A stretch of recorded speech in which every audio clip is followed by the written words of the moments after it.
ભારતને એક સાર્વભૌમ સમાજવાદી બિન સાંપ્રદાયિક લોકતંત્રાત્મક પ્રજાસત્તાક તરીકે સંસ્થાપિત કરવાનો તથા તેના સર્વ નાગરિકોને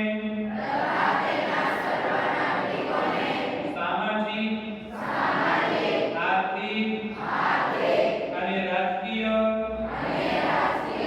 ન્યાય વિચાર અભિવ્યક્તિ માન્યતા ધર્મ અને ઉપાસનાની સ્વતંત્રતા દરજ્જા અને તકની સમાનતા પ્રાપ્ત થાય તેમ કરવાનું અને તેઓ સર્વમાં વ્યક્તિનું ગૌરવ અને રાષ્ટ્રની એકતા અને અખંડતા સુદૃઢ કરે એવી બંધુકતા વિકસાવવાનો ગંભીરતાપૂર્વક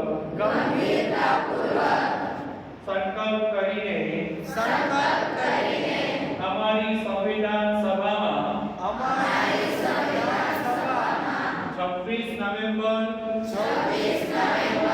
1949 ના રોજ